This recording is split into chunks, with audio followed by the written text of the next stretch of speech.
자, 이제 마지막 시간 지나도록 하겠습니다. 자, 여러분 약집 88페이지를 보세요.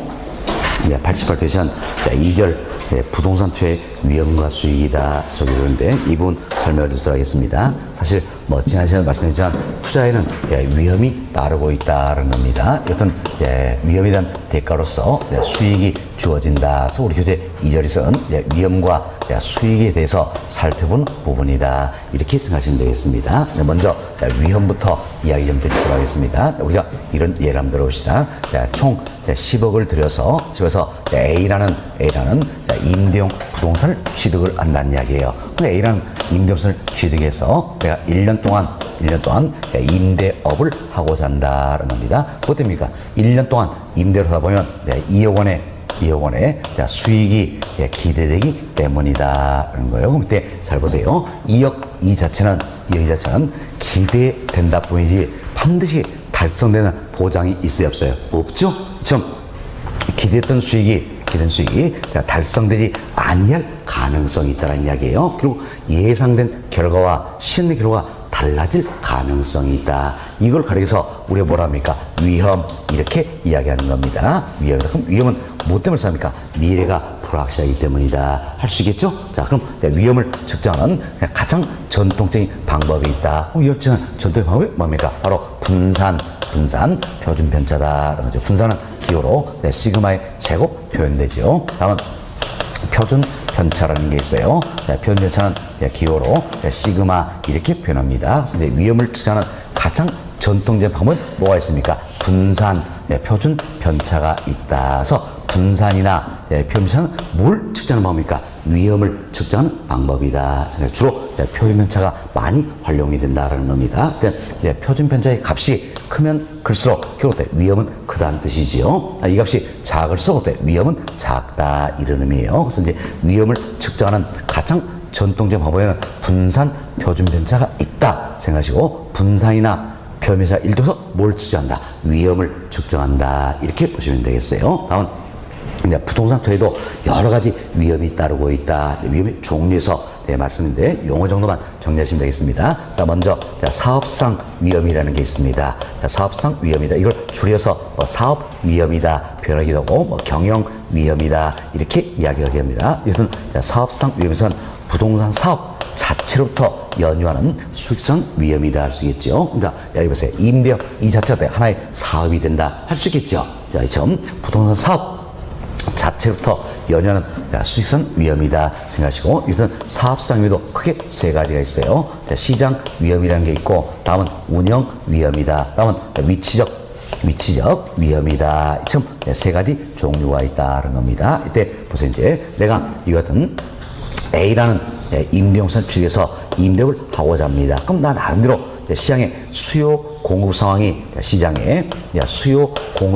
어떻게 될 것인가 예측을 해보겠지요. 그렇지만 막상 뚜껑 열어보니까 내 예상 어때? 다르더란 이야기예요. 지금 시장의 수요 공급 상황이 변해서 내 기대했던 수익이 어떻습니까? 달성되지 않을 수가 있더란 이야기예요. 이걸 뭐라 합니까? 시장 위험이다. 이렇게 표현하는 겁니다. 항상 시장 나오면 시장에 뭘 따릅니까? 수요 공급. 이걸 생각하시면 되겠어요. 그래서 시장의 수용 상황이 변해서 내 기대던 수익이 달성되지 않을 수가 있다. 이제 시장 위험이다라는 겁니다. 다음은 보세요. 이제 내가 A라는 임대업을 취득해서 임대를 한다. 그럼 이때 영업 경비가 얼마나 발생될 것인가 하나부터 예상을 해보겠지요. 그럼 막상 뚜껑 열어보니까 예상보다도 역 경비가 과다하게 지출이 되더란 이야기예요. 이래서 기대했던 수익이 달성되지 않을 수가 있다는 이야기예요. 이제 운영에 과다 나타나서 이걸 뭡니까? 운영 위험이다. 이렇게 이야기하는 겁니다. 그래서 사무실 관리, 근로자 파업, 여경비의 과다, 이들이 모두 운영에 과다 나타나는 거죠? 운영 위험이다. 이렇게 보시면 되겠어요. 다음, 부동산은 지리적 위치가 고정이 되어 있다는 이야기예요. 그리고 부동성이란 특성으로부터 연유되는 게 바로 위치적 위험입니다. 자, 그럼 보세요. 이제 내가 A라는 이 부동층에서 임대를 하고 있어. 근데 느닷없이 인근에 쓰레기 소각장이 들어선다는 이야기예요. 그럼 이래서 환경이 변했다 할 수 있겠죠. 환경이 변하는 환경이 변하니까 어때? A라는 임대용 부동산의 상대적 상대적 위치가 변할 수 있어요, 없어요? 있죠.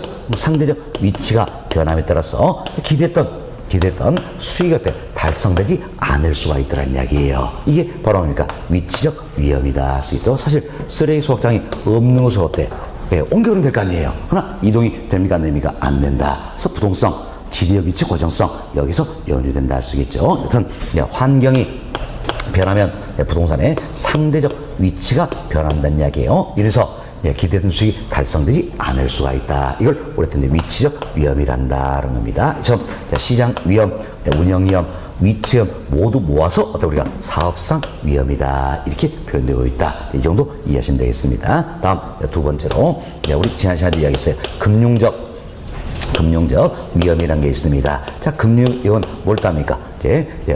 원금 상환 이자율이 제때 이루어지지 못할 가능성이지요. 채무 불이행 가능성을 말한다는 겁니다. 그래서 금융적 위험은 언제 발생합니까? 타인 자본을 활용했을 경우다. 그럼 타인 자본을 전혀 쓰지 않고 전액 자기 잔마로 투자가 이루어집니다. 그때는 금융적 위험이 있어요, 없어요? 없다라는 거지요. 타인 자본을 활용했을 때다 발생한다는 겁니다. 그럼 타인 자본을 쓰면 쓸수록 그만큼 어때? 금융적 위험은 어때? 커진다. 알 수 있겠죠? 그렇죠?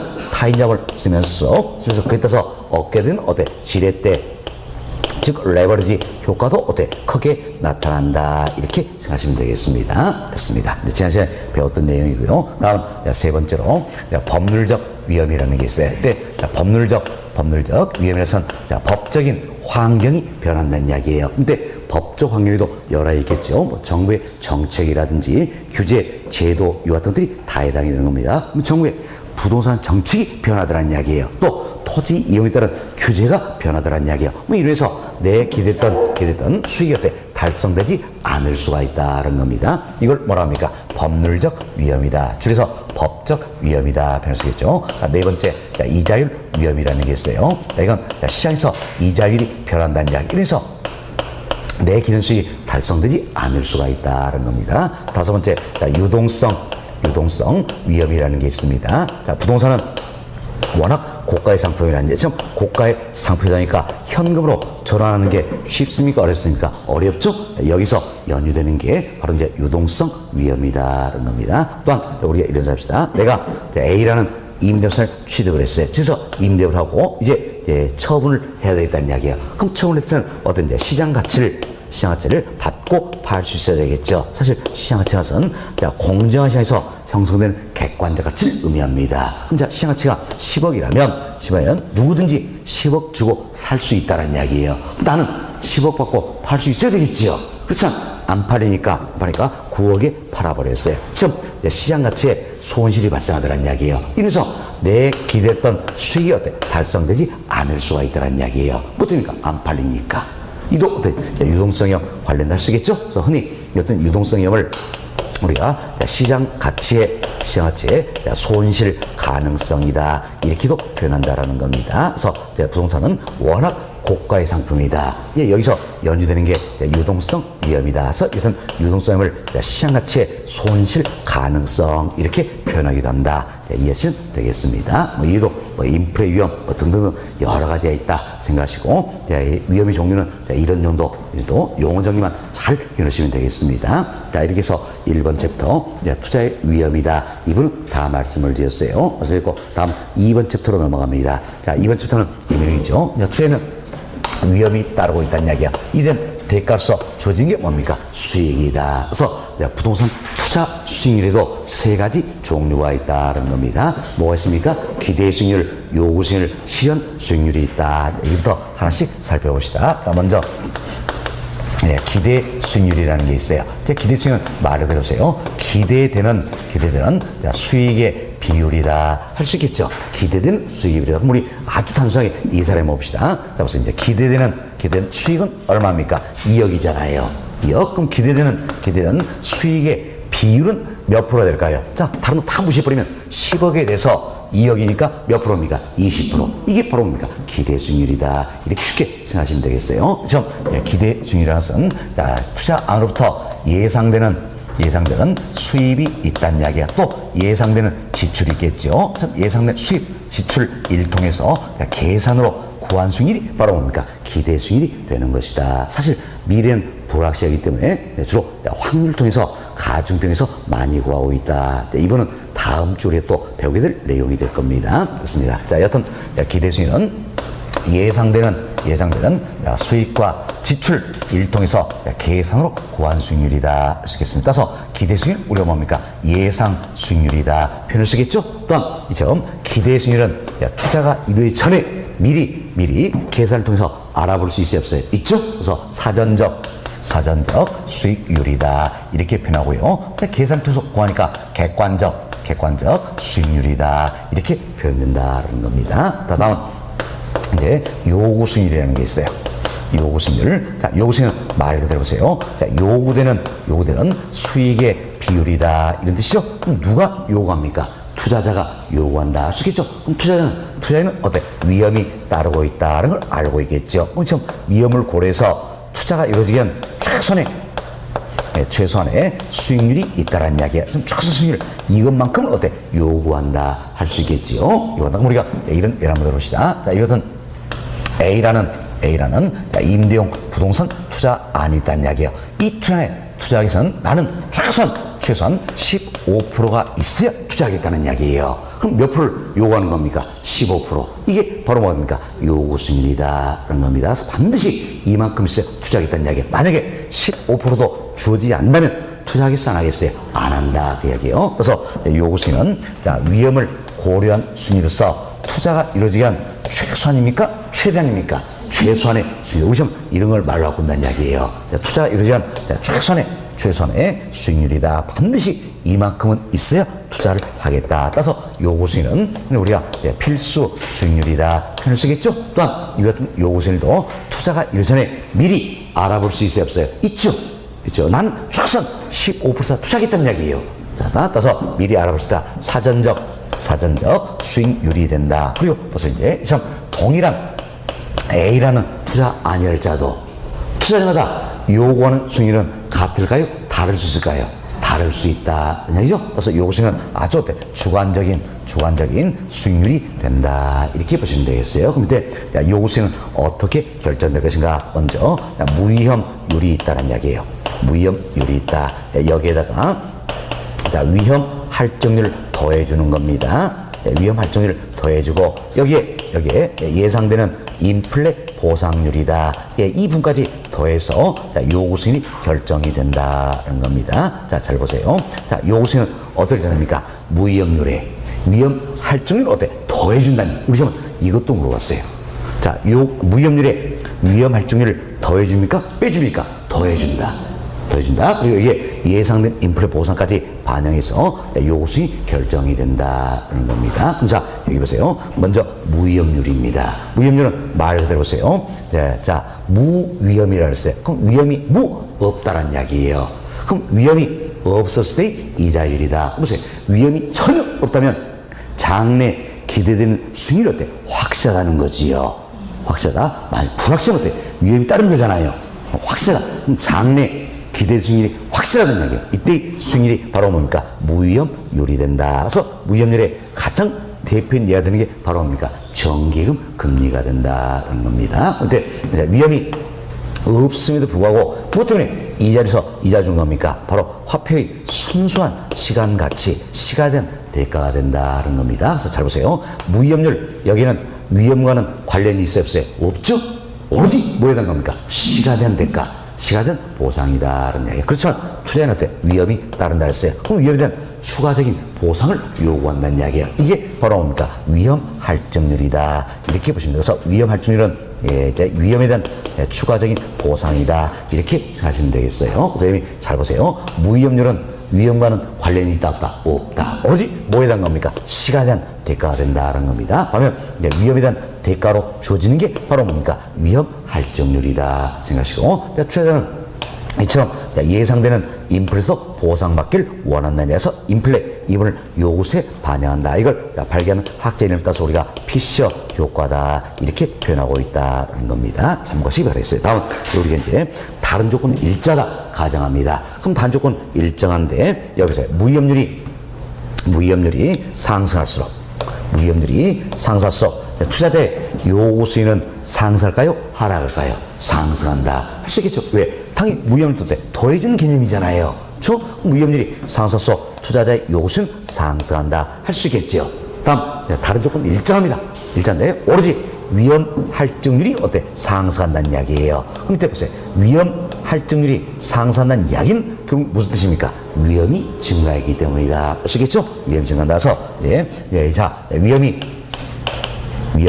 증가하면 증가할수록 투자자들은 증가한 위험에서 추가적인 때 보상을 더 요구한다는 이야기예요. 그럼 위험에 대한 보상이 바로 뭡니까? 위험 할증률이다. 아시겠죠? 그래서 위험이 증가할수록 투자자들의 위험 할증률은 상승을 하게 되겠죠. 그럼 위험률이 상승하면 다른 쪽 일자다 가져도 위험 할증률이 상승하면 더해주는 개념이니까 당연히 투자자의 어떻습니까? 요구 수익률은 어때? 상승하게 된다. 이렇게 보시면 되겠지요. 그래서 이제 위험이 증가하면 증가할수록 투자자들의 요구 수익은 어때? 상승한다는 거예요. 쉽게 이해하세요. 위험이 증가하면 증가할수록 투자자들이 더 많은 걸 어때? 요구한다. 할 수 있겠죠. 그래서 요구 수익은 상승하게 된다. 따라서 위험과 요구 수익 사이는 어떤 관계에 있습니까? 비례 관계에 있다는 걸 알 수 있겠지요. 위험과 요구 수익 사이는 어때? 비례 관계에 있다. 이를 가려서 우리가 뭐라고 표현합니까? 위험,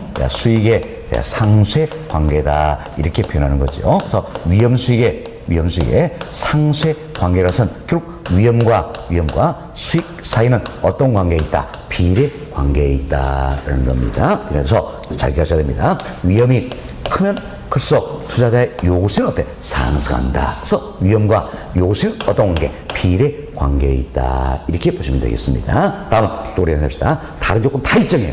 다 일정한데 앞으로 인플레가 더 심할 것이다 예상이 된다는 이야기예요. 그럼 투자자는 인플레 보상률 더 요구하겠죠.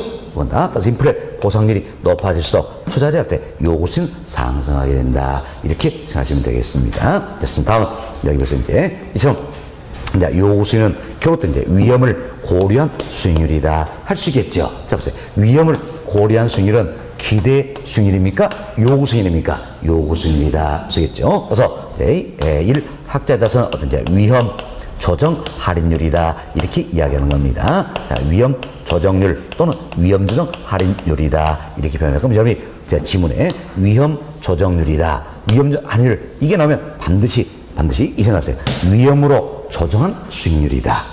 그럼 위험을 고려한 수익이니까 결국 뭘 의미하는 겁니까? 요구 수익률 이걸 의미하는 것이다. 이렇게 생각하시면 되겠어요. 그래서 앞으로 지문에 위험 조정률, 위험 조정 할인율 나오면 뭘 떠올리자? 요구 수익률 이거 생각하시면 되겠습니다. 다음은 우리 이런 합시다. 물가가 안정적이다 가자해버린다는 이야기예요. 그럼 물가가 안정적이다 가자하면 인플레 보상 할 필요 있어요 없어요? 없잖아요. 이때는 요구 수익이 어떻게 됩니까? 바로 무위험률의 위험 할증률을 더한 값으로서 요구 수익이 결정이 된다. 할 수 있겠죠. 무위험률의 위험 할증률이 더한 값이 요구 수익이 된다. 이 자체가 결국 뭐가 된 겁니까? 위험 조정률, 위험 조정 할인율이 된다. 이렇게 생각하시면 되겠습니다. 됐습니다. 자, 이렇게 해서 우리 이제 요구 수익률 이야기를 좀 드렸어요. 이는 굉장히 중요한 부분이에요. 그래서 반드시 정리하셔야 되는데, 이 요구 수익은 먼저 위험을 고려한 수익률이다. 그래서 투자가 이루어지게 한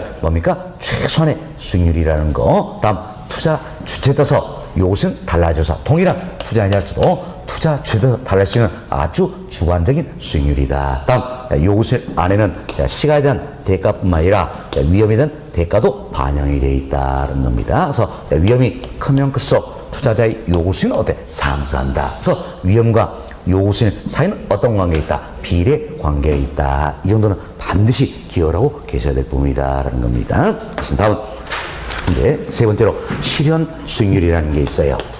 실현 수익률이다. 이때 실현 수익률에서는 말 그대로 보세요. 실현된 수익의 비율이다. 이런 뜻이에요. 그럼 실현이 됐다는 얘기 뭡니까? 실제로 달성되었다. 할 수 있겠죠. 그래서 실현 수익률을 우리가 실제 수익률이다. 이렇게도 이야기하겠죠. 그럼 실제로 달성이 되었다는 얘기는 투자가 이루어지기 전입니까? 이루어진 후입니까? 이루어진 후다. 그래서 투자가 이루어진 후에 알 수 있다. 그래서 실현 수익률은 뭡니까? 사후적 수익률이다. 또는 역사적 역사적 수익률이다. 이렇게 표현이 된다. 생각하시면 되겠습니다. 자, 이렇게 해서 저희들이 이제 투자수의 종류 세 가지를 다 이야기해 드렸습니다. 뭐가 있습니까? 기대 수익률이 있죠. 기대 수익률. 다음은 요구 수익률이 있다. 다음은 실현 수익률이 있다라는 이야기예요. 이 셋 중에서 투자가 이루어지기 전에 미리 알 수 있는 사전적 수익률 두 가지죠. 뭡니까? 기대 수익률과 요구 수익률이다. 다만 기대 수익률은 객관적 수익률이고 요구 수익률은 어때? 주관적 수익률이 된다는 이야기예요. 그리고 투자가 이루어진 후에 알 수 있는 사후적 수익률은 뭐가 됩니까? 실현 수익률이다. 이렇게 생각하시면 되겠습니다. 그래서 자, 그럼 우리는 또 이런 생각을 해봅시다. 자, 내가 이제 이 같은 A라는 부동산에 투자를 할지 말지 의사결정을 내려보고자 한다는 이야기예요. 투자를 할지 말지 의사결정을 내려보겠다. 이게 이제 시간 흐름입니다.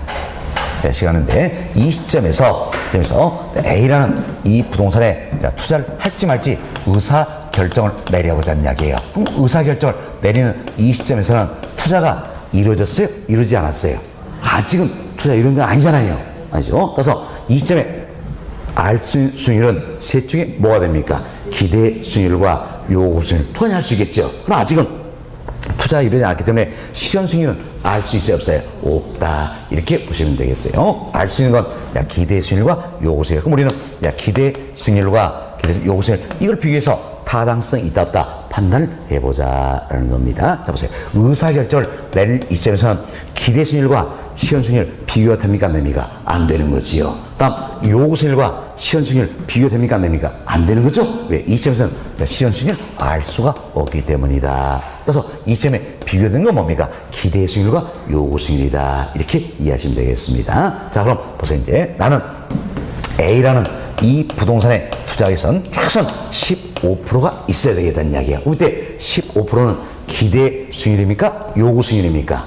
요구 수익률이지요. 요구 수익률이다라는 거예요. 이때 이제 계산해 보니까 그러니까 20%의 수익률이 어때? 기대가 되더라는 이야기예요. 결국 기대 수익률이 요소가 어때? 더 크다라는 이야기야. 자, 이 경우를 합시다. 나는 최소한 몇 프로는 있으면 투자하겠다는 이야기. 15%. 그렇지만 20% 수익률이 기대가 되니까 너무 좋잖아요. 이때는 타당성이 있다 없다? 있다. 그래서 투자 안으로 투자도 채택이 되는 것이다. 이렇게 보시면 되겠어요. 그래서 투자가 채택되면 당연히 이 부동산에 대한 수요는 어떻습니까? 증가하겠지요. 그럼 수요가 증가하면 수요만 증가했으니까 초과 수요. 이래서 이 부동산의 가격, 즉 시장 가치는 어때? 상승을 하게 된다는 겁니다. 그럼 가격이 상승하면 나는 더 높은 가격을 지불하고 사야 될 거 아닙니까? 그럼 더 높은 가격을 지불하기 때문에 그래서 이제 기대 수익률은 상승합니까? 하락합니까? 하락하겠지요. 왜? 더 높은 가격을 지불해야 되니까 기대된 수익률은 어때? 낮아진다. 할 수 있겠죠. 그러니까 기대 수익률이 점차 하락해서 결국은 기대 수익률과 요구 수익률이 같아지는 이 선에서 어때? 균형을 이루게 된다. 이렇게 보시면 되겠어요. 그래서 예를 기대 수익률이 상승 하락하냐 이 부분도 잘 눈여겨보셔야 되는 건데 사실 모의고사나 실제 시험에서 이런 때 지문 하나짜리들이에요. 하나짜리인데 이 과정 때 다 생각할 수가 없다는 이야기예요. 그래서 아예 이분은 우리가 이런 생각하자는 이야기예요. 자, 기대 수익률과 요구 수익률 이 관계에서 변하는 건 기대 수익률입니까? 요구 수익률입니까? 기대 수익률이라는 이야기예요.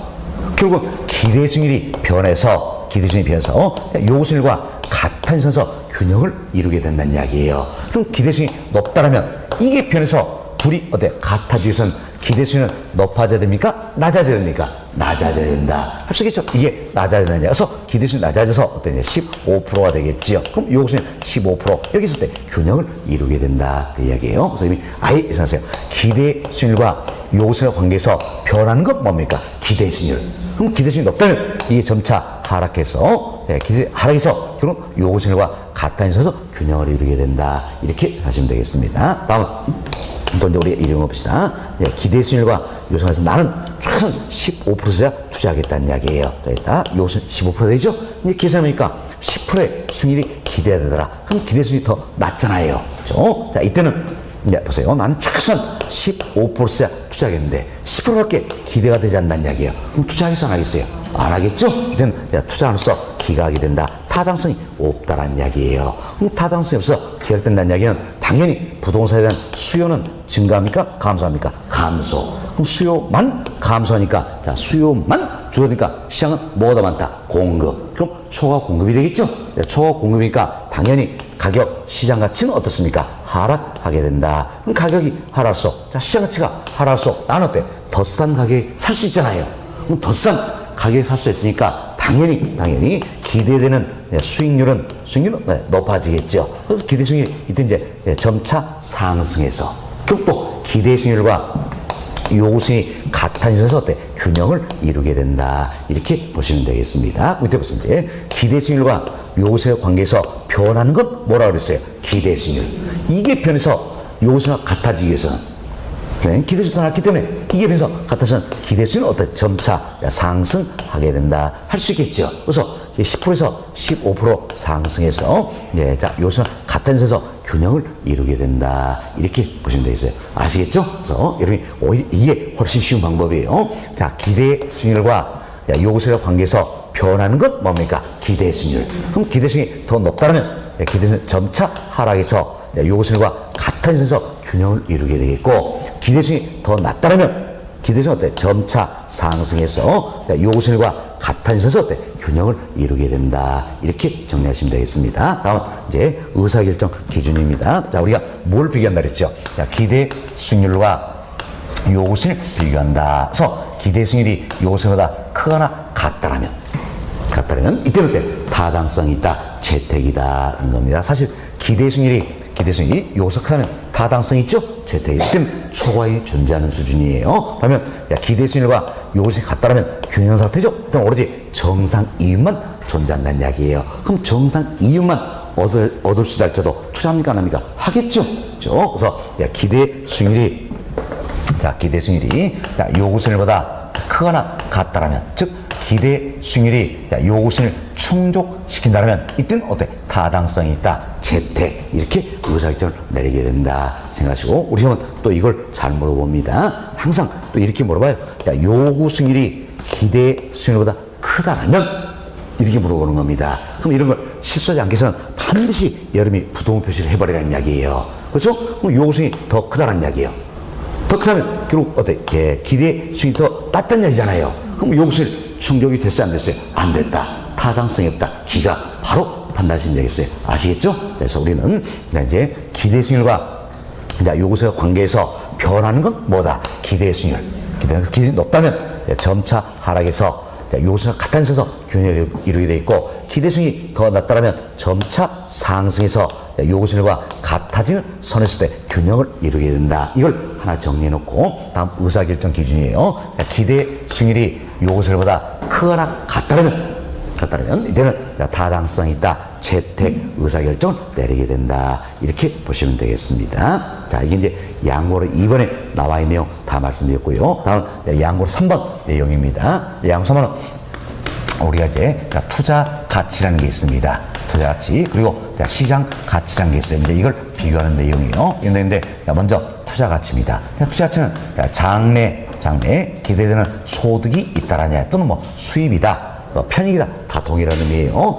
장래 기대된 소득이 있다. 이를 어때? 할인율로 할인을 한 값이 있다는 이처럼 장래 기대된 소득을 할인율로 할인한 이 값이 뭐가 되는 겁니까? 투자 가치가 된다는 겁니다. 투자 가치가 이때 할인율로 뭘 사용할 것인가? 할인율로는 투자자의 요구 수익을 사용한다라는 겁니다. 그럼 자 동일한 투자자도 투자자마다 요구 수익은 같습니까? 다를 수 있습니까? 다를 수 있다. 따라서 요구 수익이 다를 수 있기 때문에 동일한 투자자도 투자자마다 투자 가치는 같습니까? 다를 수 있습니까? 다를 수 있다. 따라서 투자 가치는 아주 주관적 가치가 되는 것이다. 라는 겁니다. 사실 지금 이 말씀드린 건 이걸 잘 기억하시는 이야기예요. 투자 가치는 주관적 가치입니까? 객관적 가치입니까? 주관적 가치.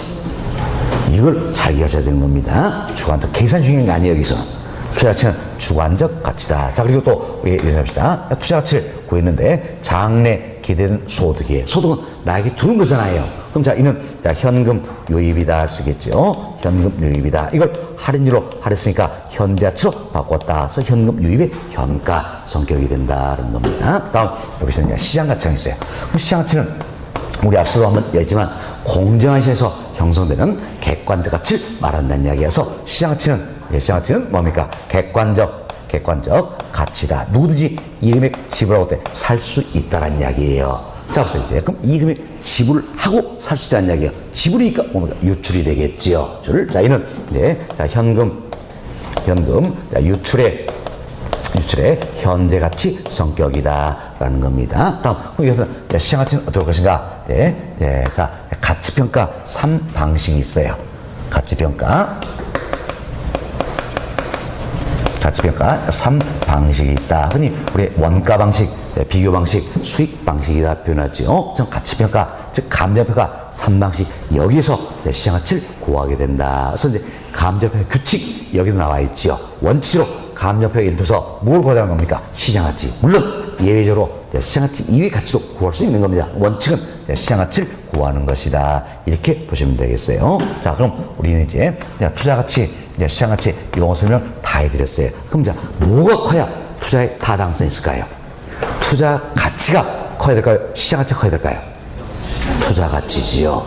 투자 가치. 자, 보세요. 둘 다 현재 가치 성격인데, 자, 투자 가치는 현금 유입이지요. 시장 가치는 유출이죠?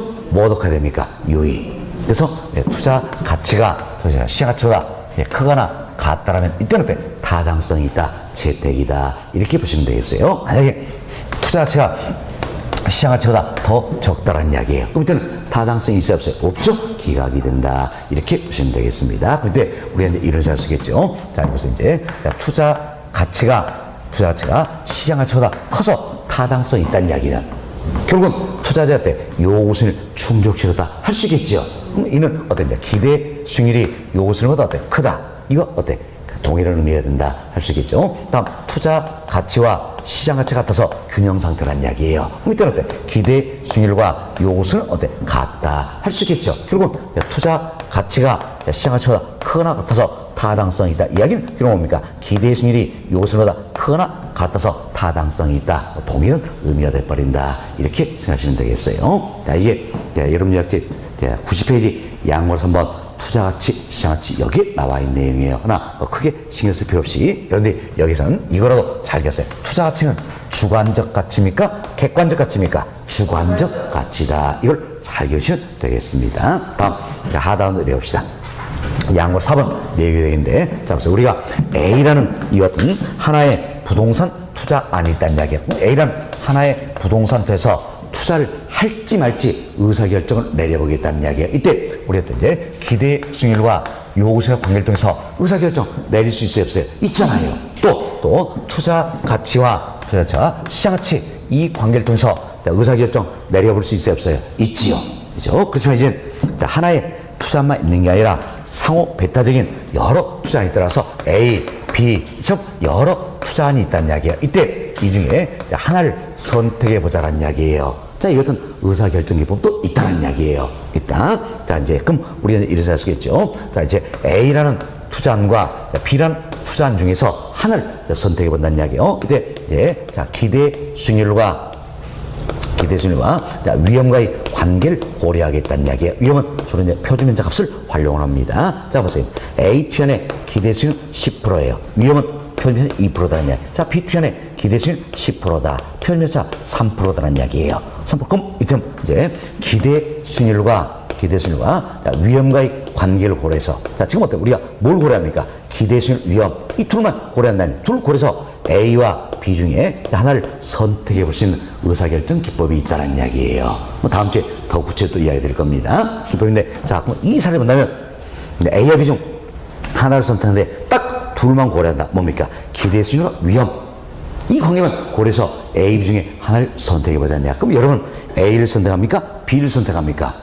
A를 선택하겠죠? 어떻습니까? 보세요. 기대 수익률이 동일하다는 이야기예요. 그럼 기대 수익률이 동일하면 자, 위험이 큰 투자한, 적은 투자한 이걸 선호한다. 그래서 이제 A를 선호한다 할 수 있겠죠. 이처럼 기대 수익률이 동일했을 때, 자, 위험이 적은 투자를 선호하는 투자자의 유형이 있다는 이야기예요. 이 유형을 가서 우리가 뭡니까? 위험, 회피형 투자자다. 이렇게 이야기. 또는 혐오형 투자자다. 이렇게 변한다는 겁니다. 이건 얘를 조금 조심할 필요가 있어요. 자, 보세요. 위험, 회피형이다. 위험, 혐오에 대해서 위험이 있는 투자는 어때? 회피, 혐오, 꺼리겠다. 그래서 위험이 있는 투자는 투자하지 않겠다. 이런 의미로 생각할 수가 있다는 얘기예요. 그러나 보세요. 위험이 있어도 A 선택 있잖아요. 그렇죠? 그래서 위험, 회피형 투자는 위험이 있는 투자는 투자하지 않겠다. 이런 의미가 아니라 기대 수익률이 동일한 경우 위험이 적은 투자를 어때? 선호하는 투자자 유형을 말한다는 겁니다. 또한 위험, 회피형 투자자는 피할 수 없는 위험은 기꺼이 감수한다는 이야기예요. 그리고 충분한 보상이 주어지면 위험을 감수하고자 하는 아주 이성적이고 합리적인 투자자를 의미한다 생각하시고, 우리가 A를 선택했다는 이야기는 뭡니까? 우리 모두가 위험 회피형 투자자다 알 수 있겠죠? 그래서 현실적으로 투자 정책에서 투자 유형은 뭡니까? 위험 회피형이에요. 그래서 다른 특별한 가정이 없으면 투자 유형은 위험 회피형이다. 이걸 생각하시면 되겠고, 지문에 위험 회피형 나면 나도 위험 회피형이다. 이 생각하시면서 문제를 살펴보시면 되겠습니다. 좋습니다. 자, 이런 정도만 여기서 참고하시면 될 부분이에요. 자, 이렇게 해서 2번 챕터 말씀을 다 드렸고요. 다음 3번 챕터로 넘어갑니다. 3번 챕터는 위험의 처리 방법이다. 그런데 투자는 어떻습니까? 좀 위험이 따른다는 이야기예요. 그럼 투자는 위험이 따른다. 그럼 이 같은 위험을 어떻게 처리하고 관리할 것인가? 이 방법이 되겠습니다. 여기도 여러 가지가 있어요. 근데 우리 요약집에 6가지 넣어드렸습니다. 먼저 1번이에요. 1번은 위험이 있는 투자는 어때? 제외시킨다는 이야기예요. 보세요. 그럼 위험이 있는 투자 안에는 투자하겠다, 안 하겠다? 안 하겠다. 그 이야기지요. 안 하겠다. 그럼 어디는 투자합니까? 위험이 없는 투자하면 투자하겠다는 겁니다. 자, 그럼 그건 이제 이 위험이 있는 투자는 다 제외시켜버리고 위험이 없는 투자는 투자하기 때문에 위험이 된 대가는 있어요, 없어요? 없죠? 오로지 얻을 수 있는 건 시가된 대가, 무위험률 이거밖에 없다라는 이야기예요. 그러나 부동산 투자에서는 바람직하지 못하다는 겁니다. 사실 부동산 투자에는 위험이 있어요, 없어요? 있죠. 그럼 위험이 있는데 위험이 있는 투자를 제외시켜버린다는 얘기는 부동산 때 투자하지 않겠다. 이런 의미가 되겠지요. 그래서 부동산은 바람직하지 못하다 생각하시고, 지금은 이제 위험 있는 투자를 제외시킨다는 얘기는 위험을 어때? 회피하는 하나의 방법이다 할 수 있겠습니다. 자, 다음 이제 두 번째로 보수적 처리 방법이라는 게 있어요. 이제 보수적 처리 방법이다라는 게 있습니다. 자, 보세요. 이제 보수적 처리 방법이다. 이건 여러분이 생각하세요. 아주 보수적이에요. 그럼 보수적이기 때문에 가난한 수익을 높게 예측할까요? 낮게 예측할까요? 낮게 예측한다는 이야기요. 수익을 낮게 예측한다는 건 예측이니까 자, 기대 수익입니까? 요구 수익입니까? 기대 수익률. 자, 이제 예측이니까 기대 수익률이다. 그럼 어때? 가난한 수익을 낮게 예측한다 그랬지요. 딱 예측하니까 결국 기대 수익률을 어떻게 하향 조정한다는 이야기예요. 기대 수익률을 하향 조정한다는 거죠. 처음 기대 수익률을 하향 조정한다 해서 투자 의사결정을 보수적으로 함으로써 위험을 처리하고 관리하는 기법이 된다. 그래서 이것은 용어 하나하나 다 조심하셔야 됩니다. 자, 보수적 처리 방법이다. 아주 보수적이라는 얘기. 그럼 보수니까 수익은 가난한 높게 낮게 예측한다 생각하시고, 예측하니까 뭡니까? 기대 수익률이에요. 기대 수익률을 어떻게 하향 조정한다. 우리 시험은 요구 수익률 하향 조정 이렇게 표현되는 겁니다. 잘못되어 있죠? 그래서 뭘 하향 조정해요? 기대 수익률 어떻게 하향 조정한다. 그래서 용어 하나하나 다 조심하셔야 됩니다. 자, 보수적이다. 수익을 낮게 예측한다는 이야기예요. 예측하니까 뭘? 기대 수익률 어떻게 하향 조정하면서 하셔서 위험을 처리하고 관리하는 기법이다. 이렇게 보시면 되겠어요. 다음 세 번째로 이제 위험 조정 할인율 적용하는 방법이 있어요. 우리 조금 전에 이야기했죠? 자, 위험 조정 할인율이다. 이거 나면 뭘 떠올리지 않습니까? 요구 수익률 이걸 떠올리지 않았습니다. 그래서 이제 여기 보세요. 장래 기대되는 소득이 있다는 이야기야. 그럼 장래 기대 소득을 현재 가치로 환원시키고자 한다는 겁니다. 그러면 미래를 현재로 바꿔준다는 이야기. 그럼 미래를 현재로 바꾸기 때문에 뭐가 필요합니까? 할인율이 필요하겠지요. 할인율이 필요하다는 겁니다. 이때 할인율로 뭘 사용하겠다? 바로 위험 조정 할인율, 이걸 사용하겠다는 이야기예요. 그럼 자, 위험 조정 할인율이다. 자, 이 표현 나온다면 그럼 위험으로 조정한 수익률이다. 결국 위험을 고려한 수익이니까 뭘 또리지 않습니까? 요구 수익률, 이걸 또리는 얘기. 결국 할인율로 뭘 쓰는 개념이에요? 요구 수익률 쓰는 개념이다. 이렇게 생각하시면 되겠습니다. 그때 이제 자, 위험이 커지면 커질수록 자, 요구 수익은 상승합니까? 하락합니까? 상승한다. 그럼 이게 클수록 요구 수익은 상승하기 때문에 결국 위험이 클수록 높은 할인율을 적용할까요? 낮은 할인율을 적용할까요? 높은 이게 지난 시간에 또 답이었죠. 낮은 할인율. 잘못된 표현이죠. 예, 그래서 위험이 커지면 커질수록 투자자의 요구수는 상승한다. 할인율로 요구수를 쓴 셈이니까 결국 높은 할인율이 적용이 된다는 이야기예요. 그래서 이제 자, 위험이 크면 클수록 높은 할인율 적용해서 장래 기대소득을 현재 가치로 바꿔줌으로써 위험을 처리하고 관리하는 기법이 된다. 이렇게 생각하시면 되겠습니다. 그래서 자, 위험 조정 할인 저렴 방법이다. 여기서는 위험이 크면 클수록 그래서 요구 수익을 상향 조정하는 방법이다. 알 수 있겠지요. 잘 비교하셔야 됩니다. 자, 보세요. 보수적 처리 방법이에요. 그럼 보수적 처리 방법에서는 가능한 수익을 낮게 예측한다 그랬잖아요. 예측하니까 뭘 기대 수익률을 하향 조정한다는 이야기예요. 그러면 이제 자, 위험 조정 할인을 적용한 방법, 여기서는 자, 위험이 크면 클수록 어떻습니까? 높은 할인율 적용한다. 그래서 위험이 클수록 요구 수익을 상향 조정하는 방법이 된다. 이렇게 보시면 되겠습니다. 됐습니다. 네 번째로 자, 이제 민감도 분석이라는 게 있어요. 또는 우리가 이제 감흥도 분석이다. 이렇게 이야기하는데, 자, 이건 보세요. 이제 순현가라든지 내부 수익률에 영향을 미치는 요인들이 여러 가지가 있다는 이야기예요. 사실 뭐 임대료도 영향 미치겠지요. 다음 공실률, 뭐 영업 경비, 뭐 세금, 보유기간 등등 여러 요인들에서 순현가나 내부 수익 결정이 된다는 이야기.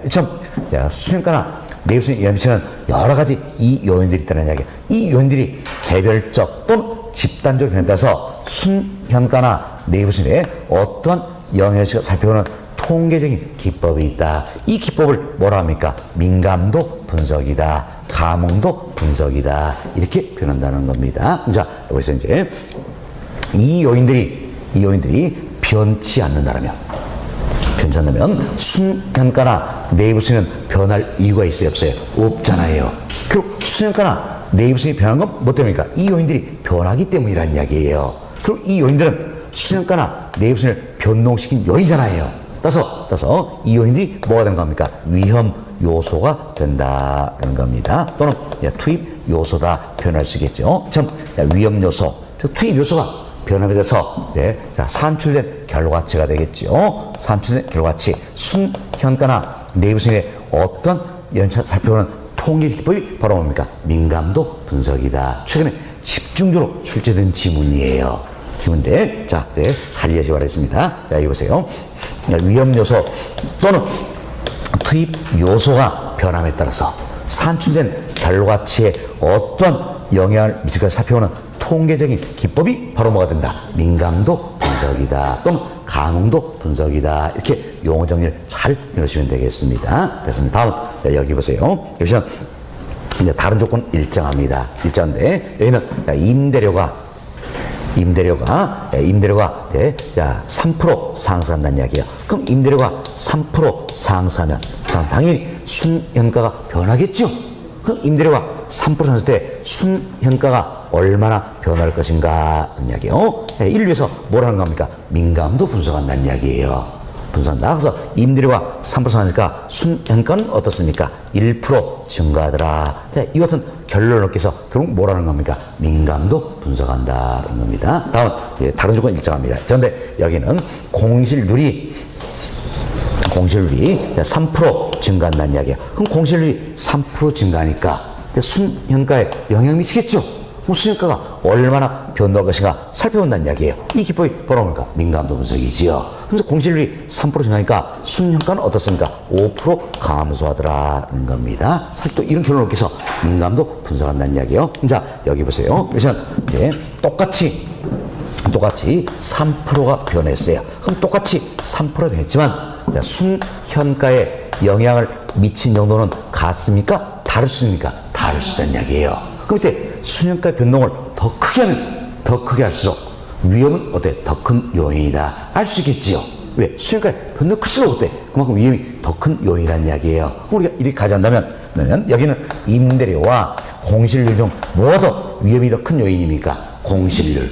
이런 걸 찾아내서 위험을 처리하고 관리하는 기법이 결국 뭐가 되는 겁니까? 민감도 분석이다. 이렇게 생각하시면 되겠어요. 됐습니다. 이렇게 생각하시고, 최근은 용어만 잘 묻고 있다 그랬습니다. 그래서 위험 요소, 즉 투입 요소가 변화를 따라서 산출된 결과치의 어떠한 연이 살펴본 통계 기법이 뭐가 된다? 민감도 분석인다. 잘 기울이시기 바라겠습니다. 다음 다섯 번째로 위험을 전가시키는 방법이 있다는 이야기예요. 그럼 위험을 전가시키는 뭡니까? 내가 안 될 위험을 단순하게 또 넘기는 것이다. 할 수 있겠죠. 자, 이는 계약에 의해서 전가시킬 수 있는 보험에 가입함으로써 전가를 시킬 수도 있다는 겁니다. 자, 우리가 이런 예를 듭시다. 물가 상승만큼 임대료가 인상되도록 임대차 계약을 체결한다는 이야기예요. 그럼 결국 이때 물가 상승은 이분을 임대인 누구에게? 임차인에게 전가시켰잖아요. 어떻게? 계약을 체결하면서 전가시키는 계약에 한 위험이 전가가 되겠네요. 다음 화재보험에 가입한다는 이야기예요. 이래서 위험을 전가시켜봅시다. 이게 이제 보험에 의한 위험이 전가다. 이렇게 보시면 되겠어요. 다음은 포트폴리오를 구성하면서 위험을 어때? 줄여볼 수가 있다는 겁니다. 지금 위험을 처리하고 관리하는 방법도 아주 다양하다 생각하시고, 위험이 있는 투자를 제외시키는 방법이 있었지요. 다음은 보수적 처리 방법, 위험 조정 할인율을 사용 방법, 민감도 분석, 위험의 증가, 포트폴리오 구성 방법 등등이 있다 생각하시고, 특히 여러분들이 보수적 처리 방법, 위험 조정 할인율 사용 방법, 민감도 분석 이 세 가지를 잘 이해를 좀 해주시면 되겠습니다. 아시겠죠? 여기서 최근 답이 많이 나오고 있다 생각하시고 이 세 가지를 잘 이해주시면 되겠습니다. 자, 여기까지 말씀드리면 우리 교재 2절 투자의 위험과 수익이다. 이분도 다 정리가 되었습니다. 자, 그리고 3절 보시면 포트폴리오 이론이다 소개되겠죠? 이 부분부터는 저희들이 다음 주에 더 구체적으로 여러분 또 말씀을 좀 드리도록 하겠습니다. 그래서 오늘은 여기까지 진행합니다. 저희도 오늘 정책론 일부 이야기 드리고 투자론 일부 이야기 드렸어요. 모두가 출제의 대상이 되고 있는 너무너무 중요한 부분이다. 아시겠죠? 그래서 제가 서두에 말씀드린 것처럼 꼭 복습이 필요한 시기란 이야기예요. 그렇죠?